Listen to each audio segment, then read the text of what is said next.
All right. Good morning, good evening, good afternoon, wherever you are in the world. Um, Studying, and I had a clinical meeting this morning, and out of co-occurring disorders treatment workbook, we were looking at depression and substance abuse. I really need to go to both bipolar and substance abuse because I wasn't surprised, but I wanted to kind of like look a little further and just talk to everyone out there. Um, 2.2 million is suggested that people have bipolar depression, different from schizophrenia because you have other episodes.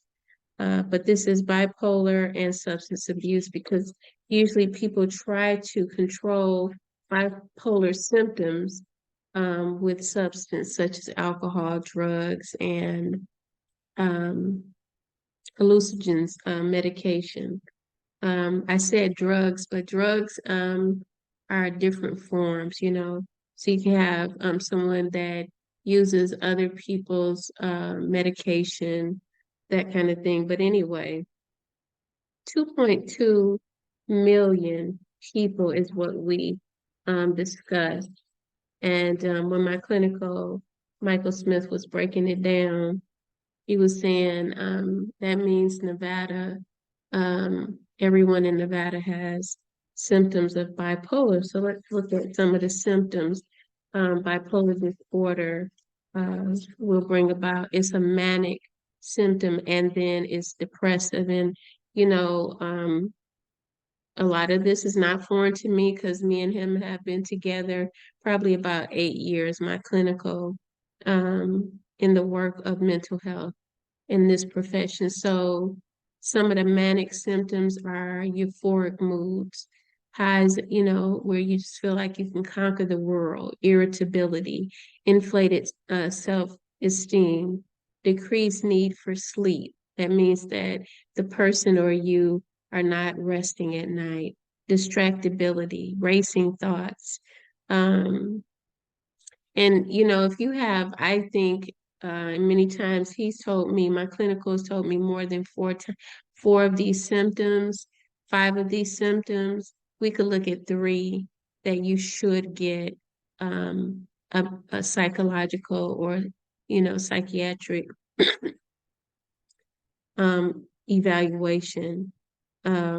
Increased goal-directed activity, meaning that the person just works and works. I want to read this. A great deal of time is spent pursuing specific goals at work, school, or in sexual activities, excessive involvement in pleasurable activities.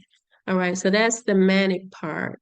The depressive symptoms are moods of depression, loneliness, diminished interest in pleasure, you know, things that you like to do in most cases every day. That's how you can gauge it every day. Change in appetite or weight gain. You know, you're eating more than usual, something is bothering you or eating at you. Change in sleep patterns, you're sleeping more or you're sleeping less than normal. Fatigue and loss of energy.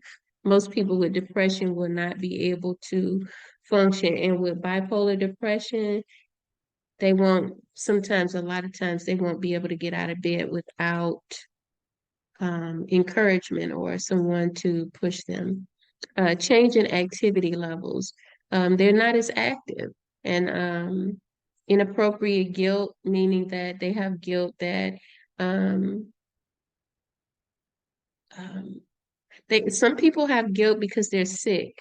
You know, bipolar is not just something that we're we're born with or a biological disorder. It can be something that was depression, and that's what we discussed as well. Depression that we've allowed to go too long, and it's built up and turned into something else because the brain hasn't been able to heal from maybe 10 years ago of holding depression. So if someone has been sick, they can hold guilt about sick. You can't feel guilty about being sick. What you can do is learn how to change your mind and heal and also release the guilt. Because being sick is a natural process in the body, although it could be coming from something else. But as we hold guilt as a thought, it just makes us sick even more. And now the brain is affected. Um, blaming ourselves and, also blaming others, but we're talking about inappropriate guilt, recurrent thoughts about death. Anyone out there that's thinking about suicide or planning to, you get that suicide hotline number and you dial it. I'll put it in the description box. Decreased concentration. You can't concentrate because the mind is everywhere.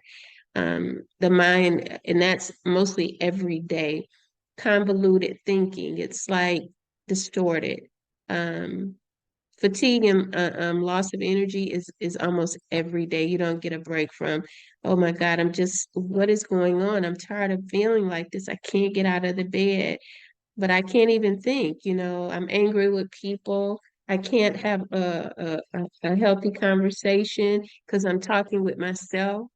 Other symptoms are hallucinations, delusions, and the connection between bipolar and substance abuse is using substance that's not been prescribed um, to alleviate those emotions and feelings that I discussed with you. There are mood stabilizers that are used, um, anticonvulsants, antidepressants, um, and that is the psychotherapy aspect treatment, and support groups. That's where you would head to if you ever had any of these symptoms, and it would be at least 3 to 5 of the symptoms that I gave out of the mania aspect and the depressing or depression aspect. I'm sorry. So again, treatment. What's the solution? Getting treatment. I always tell people that I'm a solution-based individual, working with the clinical that I do, Michael Smith. We believe in solving problems. And what that means is that you can have a healthy life if you work towards it, but nothing can change if you stay in the same place. So treatments are geared around medication, psychotherapy, and support groups. I thought I would come on. I probably would share more of this because we're so in a time where um, people are taking in the news. And that's the worst thing to do if you have depression.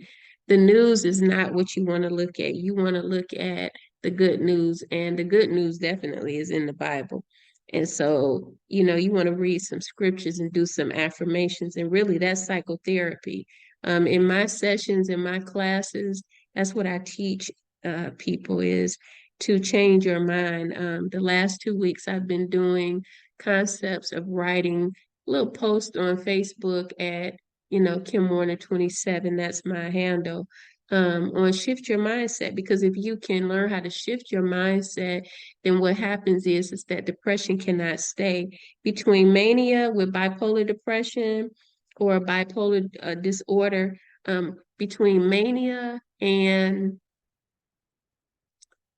depression, what we have is a need to bring balance. And Michael spoke it well. He said it's like a pendulum going back and forth. But if the pendulum doesn't stop in the middle and it just, it stays there and dangles, then the balance is not there. And that means that, okay, I'm back over in depression. I'm back over in mania. But when will I stop here where the balance is?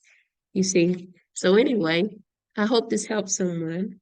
You can always reach out to me because in between encouragement, if I do some spiritual content, um, I'm always putting information out that's going to help us think beyond our circumstances. So be blessed and have a wonderful day. And I do think I'm going to come on and give more information about this mental health because it's spiritual. Go in and take your mind and your thoughts back. Blessings.